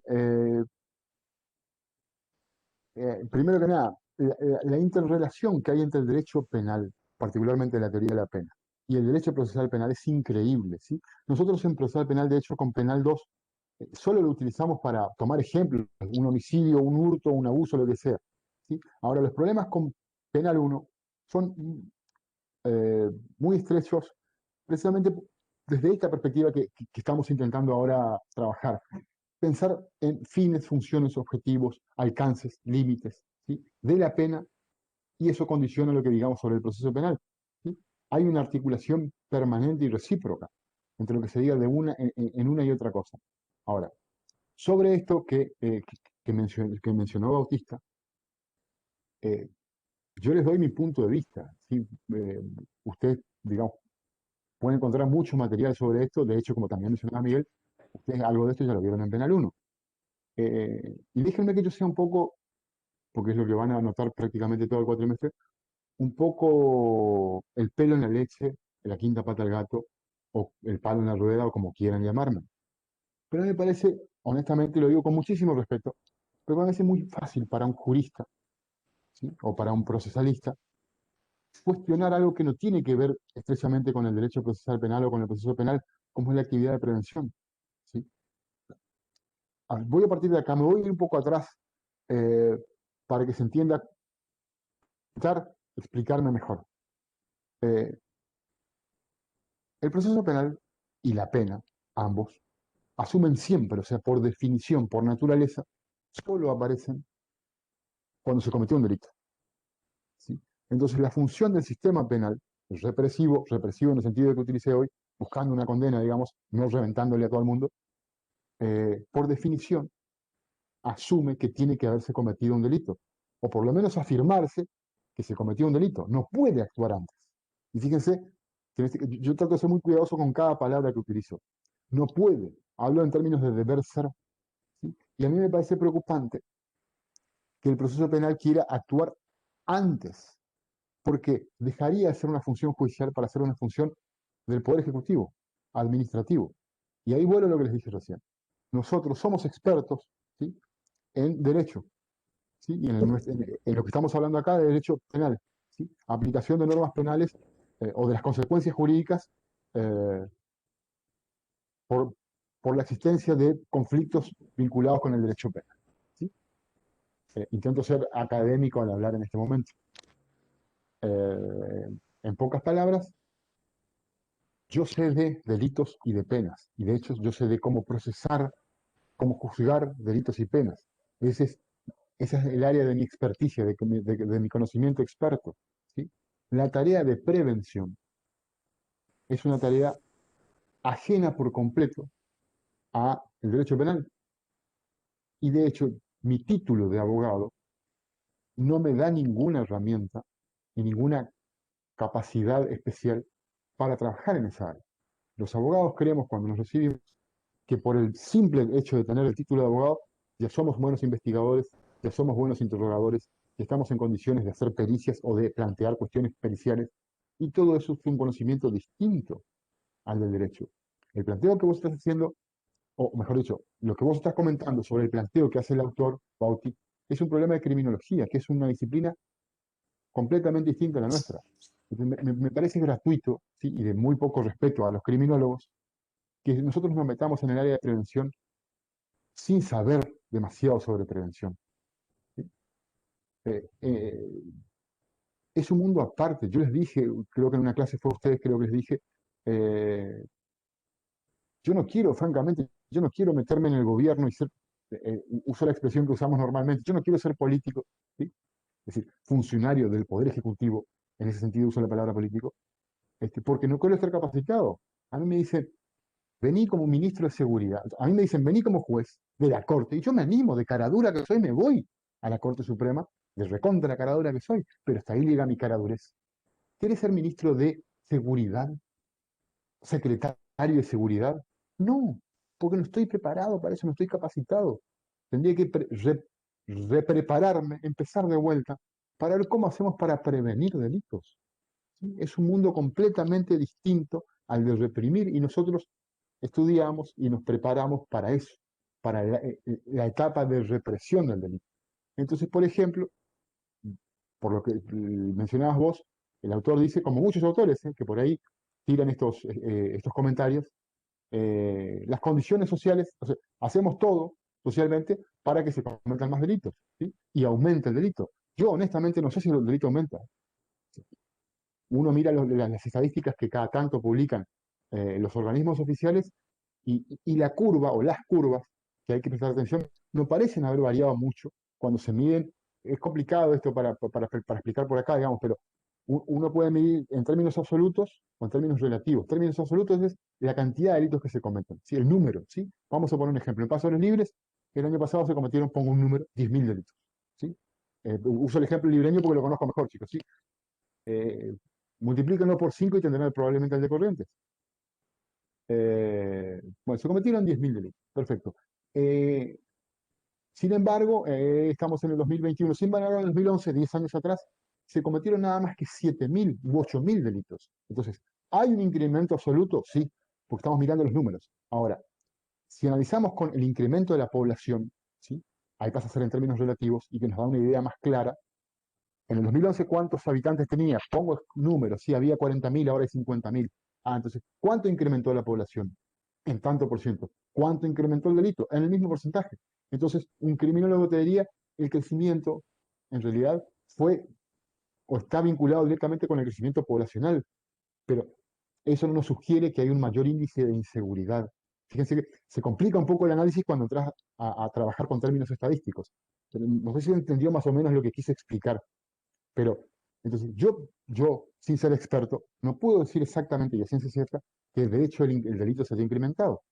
Y por otra parte, y ahí vamos a cosas que sí nosotros podemos trabajar más comprensiblemente, eh, vamos a ponernos de acuerdo que estamos hablando de 4 o 5 delitos de los 500 que tiene el derecho penal local, el derecho penal argentino. 4 o 5 delitos eventualmente pudieron haberse incrementado. ¿Y el resto? Entonces, decir que las condiciones sociales, ¿sí?, llevan al incremento del delito o que existan demasiados delitos y no podemos prevenirlos, me parece que también es un concepto que parte eh, de un posicionamiento, ¿sí? El delito que me preocupa y el que hay que prevenir y hay que evitar es un determinado tipo de delito. El resto no importa, ¿sí? Eh, y las condiciones sociales, vamos de vuelta si quieren al ejemplo de la educación. No, la falta de educación hace que haya muchos chorros en Argentina, pero nosotros podemos ir a sociedades mucho más educadas que la nuestra y está lleno de malandras, está lleno de malandras. Y tiene sociedades con menos índice de alfabetización que el nuestro, que no tienen tantos malandros como aparentemente tenemos nosotros, ¿sí? Digo esto porque pues, no digo que no podamos opinar, pero no podemos hacerlo tan livianamente.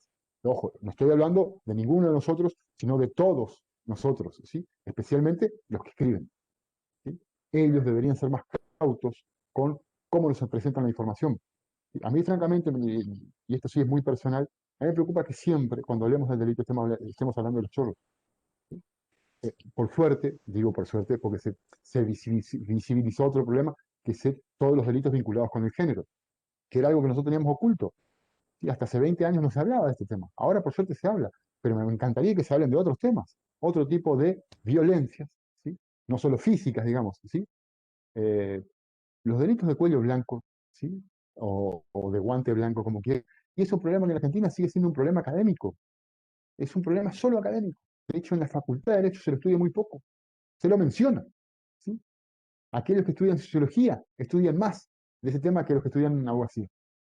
Es una cosa bastante extraña, ¿sí? Y el conocimiento vulgar, citándole a Cafelata, no es distinto del conocimiento profesional cuando hablamos de la criminalidad. Siempre estamos hablando de los chorros y de ninguna otra cosa. Entonces, las condiciones económicas. Cuando hablas de las condiciones económicas, estás hablando como causal, como contribuyente o no, como factor, ¿sí? Para la comisión de delitos estás hablando de los delitos contra la propiedad, abusos sexuales, homicidios, los delitos de corrupción, y aparentemente las condiciones económicas no son tan significativas, digamos, o sea, no son tan relevantes para definir el aumento o la disminución de ese tipo de delitos, ¿sí? Los delitos contra la seguridad pública. Entonces, como que nos quedamos en una cosa muy pequeña, cuando pensamos que la criminalidad y la prevención de la criminalidad es solo eso. Vuelvo a insistir con esto, ¿sí? Con todo el respeto que me merece, para mí, uno de los especialistas más grandes de Latinoamérica, como es Café Tanores, ¿sí? Me encanta cómo escribe el tipo, ¿sí? No es mi favorito, ya claro, pero me- es un señor. Ahora, fíjense, un señor para mí trabaja cosas que no debería trabajar, porque no se trabaja con profundidad, por eso, no porque no tengamos capacidad de conocer o aprender todos esos problemas, sino por, por la simplificación con la que se plantea el problema. ¿Sí? Pues está bueno que se planteen estas cosas, está buenísimo. Por lo menos, como yo les dije hoy, por lo menos déjenme que les muestre como buen palo en la rueda que suelo ser, que las cosas se pueden ver de alguna otra manera cuando uno quiere ser más riguroso en la adquisición del conocimiento, de la información, ¿sí? Para después poder emitir conclusiones, ¿sí? Fíjense que si se pone a pensar, el ejercicio podríamos haberlo reducido a un autor, el que a mí más me gusta, ¿sí? Nos quedábamos con ese y ustedes salían pensando lo que yo quería que piensen. Y no, ahora ustedes van a estar en condiciones a partir de lo que dicen varios autores de tener su propio punto de vista. Realmente, no, ustedes pueden pensar lo que quieran. No, si ustedes no tienen información nutrida, no van a poder tener su propio punto de vista. ¿Sí? Eso no es cierto. Solo ustedes van a tener una verdadera posición cuando se hayan nutrido de información. Si no tienen información es simple. Eh, Están repitiendo lo que repite otro, lo que les pidió otro que diga, perdón. ¿Sí? Entonces, esto de analizar, a pesar de que es un dolor de cabeza varios autores, intenta eso, chicos, que ustedes realmente tengan la posibilidad de tener más de un punto de vista sobre el mismo problema y llegar a conclusiones más profundas, ¿sí? Más analizadas, más reflexionadas. Eh, Perdón que me haya ido el tema, chicos, de vuelta, pero por una cuestión del tema, retomo. Retomo con don Luigi Ferrajoli. Luigi Ferrajoli es un italiano de Italia que, que italianea, como todos los italianos. No, eh, Habla en es italiano. Qué información y útil. lo más probable es que hablen italiano, lo más probable es que hablen italiano, tal cual. Eh, Fue mucho tiempo y un día se preocupó por tratar de entender esto de por qué se condena a la gente. Eh, eh, ¿Con qué derecho yo puedo pedir que se condene a otro? ¿Sí? Y escribió un librito que tiene un montón de páginas, no sé, creo que 1000 más o menos, que se llama Derecho de razón, teoría del garantismo. Me está faltando alguna palabra en el título del libro, y lo leí pila de veces. Pero de cualquier manera, ¿qué es lo importante de este hombre? ¿Sí? Que intentó, de alguna manera, explicar bajo qué condiciones la pena es legítima en un Estado de Derecho. ¿Sí? Y se hizo varias preguntas. Y el análisis o la rigurosidad del análisis con que trabaja cada uno de los problemas que aborda en ese libro es envidiable. El tipo tiene una calidad eh, muy difícil de encontrar en autores latinoamericanos. ¿Sí? Y eso ya es un plus, ya es una invitación a que lo lean cuando puedan. Como les dije ya la otra vez, es un autor hiperdenso, pero esa densidad se justifica en, en- en lo que nos propone ver, ¿sí? En lo que nos propone reflexionar. Se pregunta, por en algunos momentos al principio del libro, qué legitima que una persona, o mejor dicho, qué legitima que el Estado pueda perseguir a alguien. Desde la idea de definir algunas conductas como delictivas hasta qué condiciones permiten que una pena esté justificada. Y en este camino, ¿sí? La pregunta de cómo juzgar, ¿sí? Cuándo juzgar, yo cambiaría y diría, ¿qué condiciones legitiman al proceso para que la condena que si viene después en el proceso sea válida? Eh,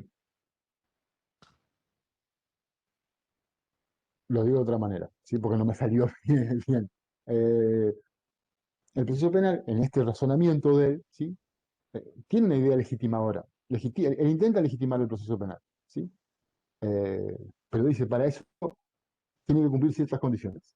Si la pena posterior a ese proceso no cumple, se produce en un proceso que no cumple esas condiciones, esa pena no es legítima. Es decir, que el proceso, fíjense, para él es una condición para la legitimidad de la pena. Desde esa perspectiva, él ve al proceso penal, ¿sí? El proceso es una condición para la validez o la legitimidad de la pena.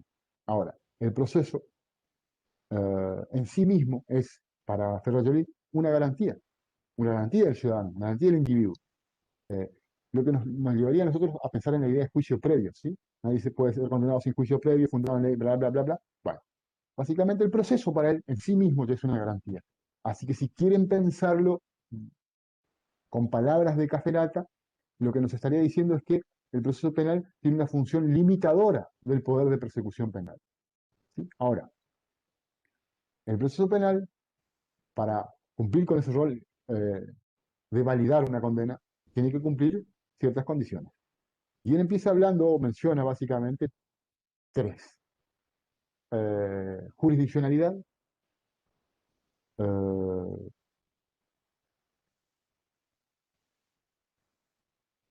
empecemos por jurisdiccionalidad, pues yo, ¿sí?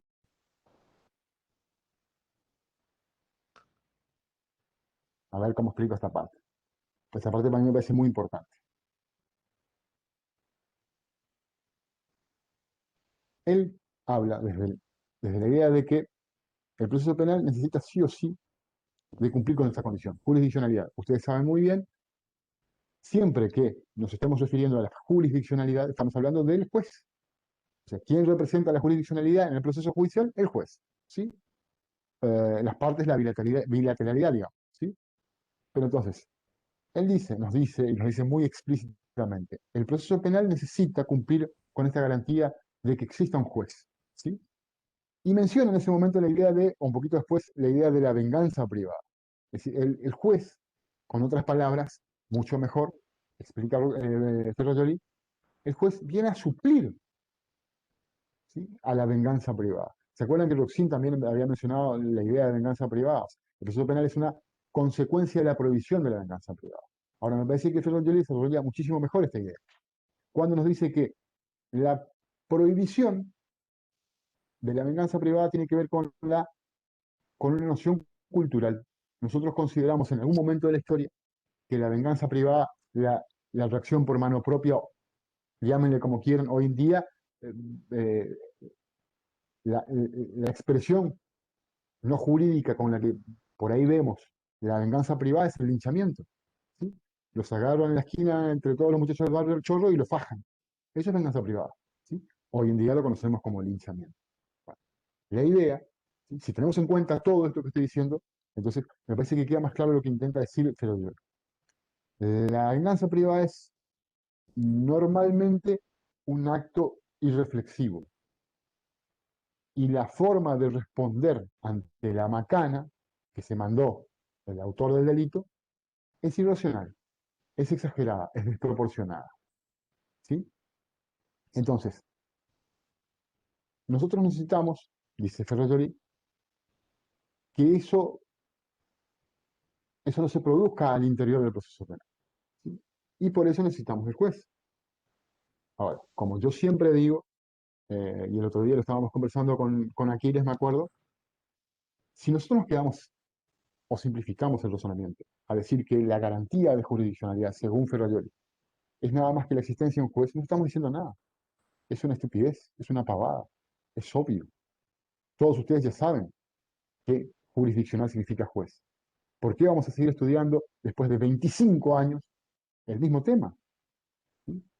Yo creo que cuando los autores mencionan este tipo de cosas nos están diciendo otras cosas. En el caso de Ferrajoli es particularmente cierto. Ferrajoli nos dice, no se contenten, chiques, seguramente en italiano la verdad así, chiques, no se contenten con pensar que garantía de jurisdiccionalidad es sinónimo de juez, porque eso ya lo sabemos todos. Cuando yo hablo, creo que es lo que intenta decir él, cuando yo hablo, dice Rodríguez, de garantía de jurisdiccionalidad, estoy hablando de una forma de jurisdiccionalidad, ¿sí? El juez, no se olviden de esto de la venganza privada y la irracionalidad, el juez tiene que ser siempre y en todos los casos más racional en la respuesta que le va a dar al caso que la que le daría la sociedad, que la que propondría la venganza privada, que la que vendría de manos del linchamiento. ¿Sí? Lo digo de otra manera. Yo, pues, no puedo aplicar como respuesta al caso lo que la víctima pide. ¿Sí? Eso me parece que es el mensaje que él intenta dar. Yo, juez, me tengo que mantener distante de los intereses que expresan los involucrados en el problema. Autor y víctima. ¿Sí? Criminal, víctima. Sujeto activo, como quieran. Yo no puedo ponerme, como todos ustedes, si no lo escucharon, alguna vez lo van a escuchar, espero que no lo digan, escuchar cuando alguien le dice a un juez, sí, pero ponete vos en el lugar de la víctima. ¿Qué harías vos si te matan a tu hijo? Si a mí me matan a mi hijo, yo lo destrozo, le parto las piernas y los brazos al autor de ese hecho, ni dudo. Pero yo no puedo ser el juez de ese caso. ¿Cómo a mí me van a dar a que juzgue a mi criminal? Eso es lo que se supone nosotros En necesitamos. pocas, en Sí, sí, pocas Celeste. palabras en pocas palabras lo que quiere decir es que el juez tiene que usar la sana crítica racional en base a la lógica, la experiencia y otras A ver, características que tiene. eso que vos estás diciendo sí es cierto, pero eso tiene que ver más que nada con la valoración de la prueba. De lo que yo estoy hablando es de un momento anterior, de la actitud del juez frente al caso. ¿Sí? A ver, de vuelta, voy al principio. Como Sí, primer conocimiento del caso, cuando el juez co- toma primer co- conocimiento del ¿desde caso. qué lugar yo miro el caso? Sí, pero está bueno. Yo vuelvo enseguida sobre lo que vos dijiste, Celeste, porque lo vamos a usar como ejemplo. Está buenísimo. Eh, y si- o vuelvo un poco para intentar pasar en blanco y volver hasta donde, o llegar hasta donde vos propusiste, Celeste. Eh, si nosotros decimos que la garantía de jurisdiccionalidad se satisface con un juez, todos los casos, ¿sí?, judiciales satisfacen esa condición, porque las partes, ¿sí?, son distintas al tipo que juró como juez. Y en los casos donde el juez es parte, él no lo resuelve. Entonces, obvio, y decir eso es decir muy poco sobre la garantía de jurisdiccionalidad. Tampoco significa la garantía de jurisdiccionalidad es lo que se dice Ferrarelli. No, chicos, no, chiques. Se dice mucho más. Es el lugar desde donde el juez va a mirar el caso. Y eso define su actitud. Entonces, si yo de entrada tomo parte, por cualquiera de los dos, acusado o víctima, y me pongo en su lugar, voy a terminar decidiendo desde el lugar no del juez, sino de víctima o de acusado. Entonces, pongamos que yo me pongo desde el punto de vista de la víctima por un momento. ¿Sí? Eh, Intento aplicar las reglas de la sana crítica racional. Ya estoy condicionado, ¿sí? Porque toda la valoración probatoria, en definitiva, va a estar más o menos encubierta por esta condición, ¿sí?, si se quiere emocional, actitudinal sería lo más correcto, desde el lugar donde yo encaro el caso. La sana crítica racional, en definitiva, la voy a manipular en función de lo que yo busco con el caso. Si yo me pongo en el lugar de la víctima de un delito aberrante, ¿sí?, toda la prueba que me deje duda sobre el hecho, la voy a poner de un costado.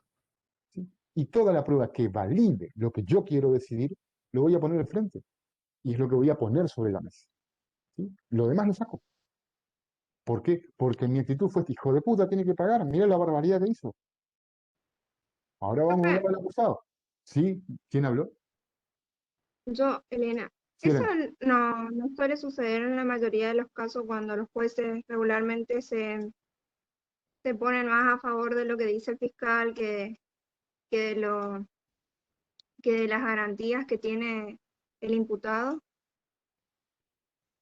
Y no te podría decir que tenés razón. Te voy a decir que en todo caso vos y yo estamos equivocados al pensar de la misma manera. ¿Sí? Porque puede ser que los dos estemos equivocados, pero yo coincido con lo que vos decís. ¿Sí? Ahora, el fiscal, ya Porque, vamos a hablar. Sí, sí, sí, sí. no, porque he visto varios casos, así que, por ejemplo, el juez primero y principal, en la primera declaración del imputado, nunca se encuentra y está el secretario. Y, y es como que es más válido todo lo que dice el fiscal que a la hora de ser imparcial y escuchar las dos fuentes. O sea, usted dice que, no sé, o sea, capaz pienso mal, pero es lo que he visto cuando he hecho pasantía y esas cosas. Ah, Luis, eso estaba por preguntar, porque tenés conocimiento, digamos, conocimiento experto ahí en lo que estás comentando, digamos, que el juez no va a las audiencias y todo eso. Eso, ya ver, eso ya lo vamos a explicar en su momento cuando veamos sistemas la semana que viene. Tiene que ver con el sistema mixto que todavía pervive en Corrientes. Nosotros en Libres ya tenemos sistema acusatorio. A partir del 1 de junio creo que Corrientes también va a cambiar el código. Pero, pero volviendo a tu punto, digamos, o sea, el juez en definitiva toma partido por lo que dice el fiscal más que por lo que dice el imputado, ¿sí? El acusado. eh, y yo creo que, de vuelta te digo, yo coincido con lo que vos decís. No sé si tenemos razón o estamos equivocados, ambos. Pero yo coincido con eso. Eh,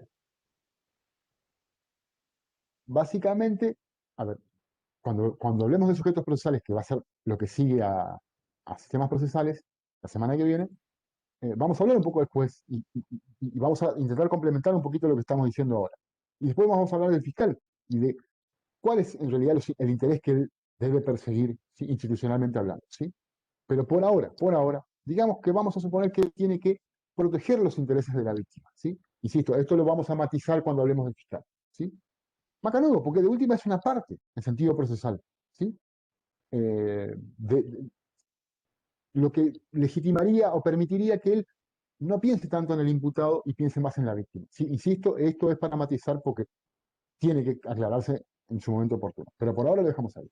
Ahora, el juez no puede tomar esa actitud. El juez, y acá me falta la clase presencial, digamos, eh, para poder graficar, tiene que estar en la misma distancia. Acá está la víctima y acá está el acusado. Y el juez está, ni cara es el juez, ¿sí? Tiene que estar a la misma distancia, ¿sí? Y en un punto, él tiene que tomar las dos hipótesis, ¿sí? Con la misma seriedad. Yo tomo en serio la hipótesis del acusador y con la misma seriedad o tan en serio debería tomar la hipótesis del acusado o de la defensa que presenta el acusado. Y eso normalmente uno ve que no ocurre, ¿sí? Puedo estar equivocado, como yo creo que les mencioné alguna vez, no hay trabajos empíricos en Argentina que permitan validar este tipo de conjeturas. Son conjeturas, simplemente conjeturas. Pero parece, por lo menos para mí, parece bastante evidente muy a menudo. En la medida, ahora, el fiscal, ¿por qué lo hace? El juez, ¿por qué lo hace? Y puede ser porque prefiere estar del lado del fiscal. Yo quiero pensar, tiendo a pensar, no es que quiero, tiendo a pensar que no es tanto por el fiscal, sino por algo que también, pero yo le hice un poquito después, menciono un poco después. Tiene Profe, que ver con la preocupación por estar por lo que la gente cree el juez que pediría. Sí, sí, Elena.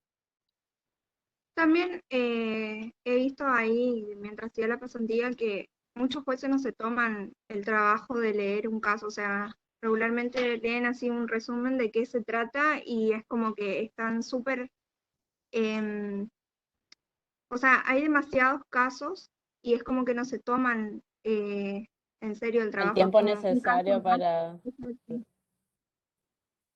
Lo mismo que cuando el imputado se va a declarar y, y no es que le muestran todo el expediente, le dicen, vos estás por esto y le hacen así un ojeo Chao rápido, chicos, me es como, desconecto. así como un Chao. abanico, así realmente como un abanico, y se firma acá y chao, o sea, es así, es como que Mercedes se esconde porque Mercedes hizo siempre eso.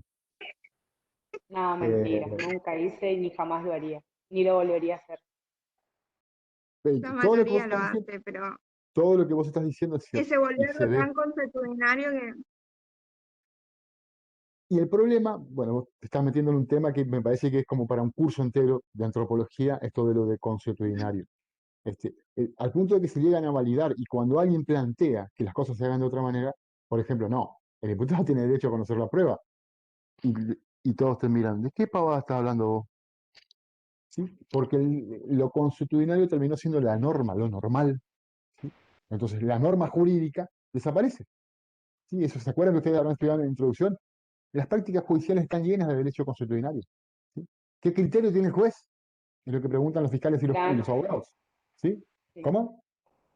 plan, o cuando la defensa es una defensa que se preocupa o es activa, y me hago cargo de esto porque yo sí lo he dicho. Güey, qué pesado, otra vez viene a presentar un escrito. Uy, pero qué hincha. Pero eran abogados que te exigían, que te ponían a laburar y sí o sí tenías que sentarte y estudiar y analizar el caso. Y lo que estábamos adentro, bueno, digo en el Poder Judicial, pero lo que trabajábamos en ese momento en el juzgado de instrucción, era todo un tema, o sea, con esta causa sí, me tengo que sentar y trabajar. Pero sí, estamos rodeados de malas costumbres, muy malas costumbres, Y de hecho, lamentablemente. de hecho, esto lleva a que un punto ni siquiera sepamos cuál es la verdadera norma aplicable, ¿sí? Porque estamos acostumbrados a prácticas, criterios del juez, o peor, criterios del juzgado. Viene un nuevo juez y le dicen, ah, no, doctor, pero acá no hacíamos así. O sea, ni siquiera el juez está en condiciones, el juez, el fiscal o el defensor, no está en condiciones de cambiar algunas prácticas, ¿sí? es una cuestión antropológica. Yo tuve la oportunidad de que un antropólogo me haga ver todo este tipo de cosas, digamos, y son interesantísimas de ver, son interesantísimas de ver. Hago un paréntesis para que vean, son estupideces, pero dicen mucho de nosotros. Este antropólogo de Buenos Aires me decía, él hizo una investigación, digamos, de posgrado sobre la aplicación, sobre el funcionamiento de la justicia, ¿sí? Y le llamó la atención, fue y de hecho hizo prácticas en el juzgado para poder investigar, digamos. Y decía él, es interesante cómo la justicia, la administración de justicia, objetiva al sujeto, ¿sí? Eh, lo cosifica y subjetiva al objeto. Y yo le quedé mirando, ¿qué estás queriendo decir? Porque es muy lindo y muy caro, pero me pasó, me dice él, ¿sí? Una anécdota. Me llamaba la atención esto en el juzgado. Era un juzgado civil o laboral o contencioso, no me acuerdo. Y él decía, yo estaba con los chicos de adelante, donde están todos los expedientes, ¿sí? Los que hacen los movimientos, que los llevan de una oficina a otra, y uno le preguntaba al otro, González, ¿dónde dejaste? Y dijo, no, y González subía ahora, González está en el otro juzgado, en el juzgado 2, por ejemplo, ¿sí? Y decía el antropólogo, yo me preguntaba, ¿quién carajo será González? Que lo dejan, lo llevan, lo traen, lo suben, lo bajan.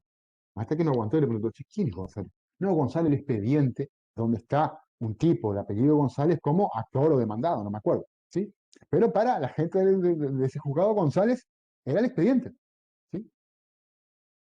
Y dice, y en otro momento me llamaba la atención porque había un tipo delante, esperando en el pasillo del juzgado, como 3 horas y pico estuvo esperando. Y no aguantó más y le preguntó, che, ¿él quién es? Y le miró al personal del juzgado y le dijo, ah, no, él es un testigo.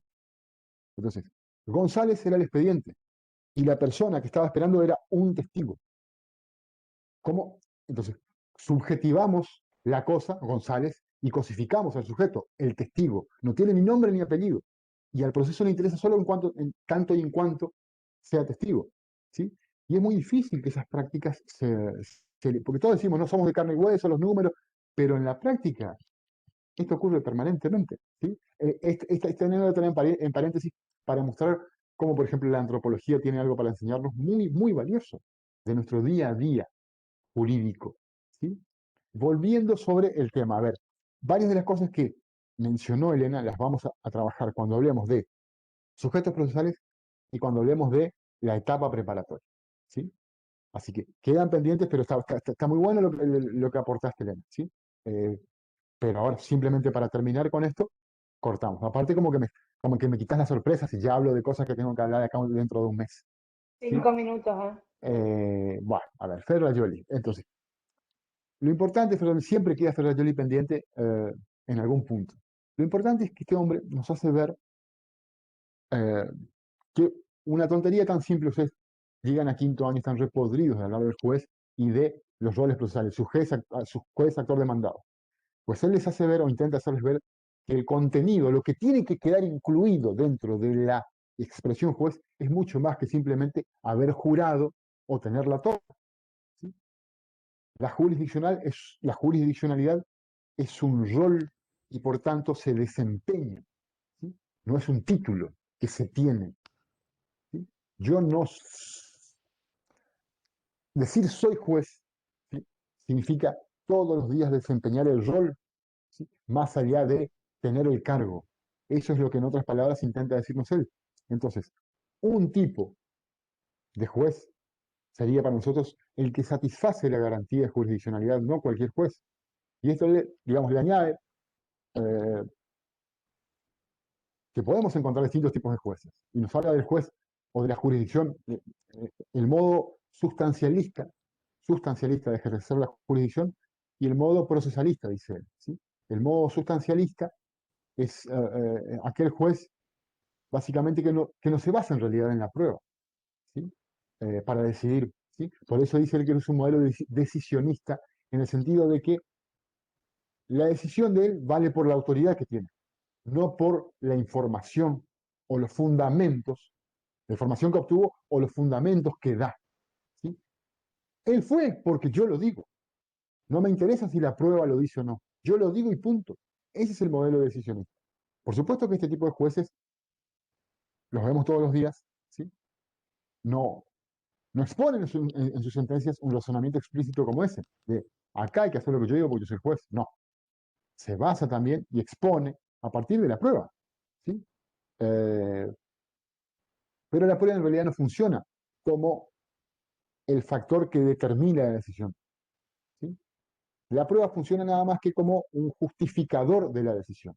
Entonces, yo invoco pruebas porque sé que tengo que hacerlo, pero la decisión ya la tomé. El modelo procesalista que se basa en la cognición, que es el que él prefiere naturalmente y que es lo que todos preferiríamos, es uno donde el juez toma en serio o seriamente la responsabilidad de valorar toda la prueba, ¿sí? Que confirma una hipótesis y que la descarta. Y a las dos, ¿sí? A los dos tipos de prueba, las analiza con el mismo rigor, ¿sí? Entonces, un poco lo que decía Elena y lo que decía Mercy tiene que ver con esto, ¿sí? Un juez del modelo decisionista, ¿sí? Es un juez que le va a interesar poco lo que tienen para decir las partes y probablemente va a ser el juez que va a decir, mirá cómo viene a romper las pelotas la defensa o el fiscal. Yo ya sé lo que tengo que hacer. A mí nadie me enseña qué tengo que hacer. Sé cuál es mi trabajo y en consecuencia sé que tengo que decidir. Hasta los testigos, para mí, son un instrumento de mi decisión. El juez del modelo procesalista, que basa en la cognición, va a estar hambriento de esperar que las partes le aporten información. Las partes y la prueba que las partes tienen, ¿sí? Con apetito, él va a escuchar a los testigos, ¿sí? Va a escuchar a los peritos, va a leer la información que tienen cada una de las partes para construir su decisión. Es decir, yo construyo mi decisión a partir de lo que las partes me aportan, ¿sí? De modo tal que les tengo que tomar muy en serio.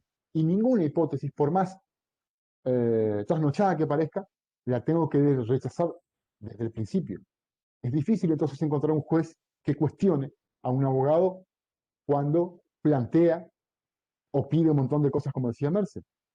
Esto no significa el otro extremo del abogado chicanero que va todos los días a molestar cosas, a hacer perder tiempo, ¿sí? Es otra cosa. Y se puede detectar y se lo puede poner en su lugar, digamos, impedir el chicaneo.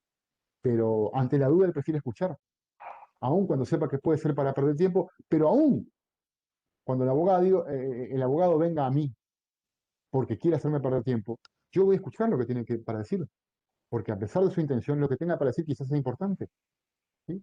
Más allá de que él lo haga con intenciones chicaneras, la prueba que me está intentando aportar probablemente a mí me ayude a algo. Así que lo voy a tomar muy en serio, ¿sí? Él explora esta idea de los tipos de jueces mm, con alguna extensión y profundidad. Diego Ferrajoli me parece muy interesante también, si pueden en algún momento leer esta parte. Después habla de otras cosas y habla de la idea de verdad y la legitimidad de la verdad, ¿sí? Que para mí es muy importante que ustedes tengan en cuenta.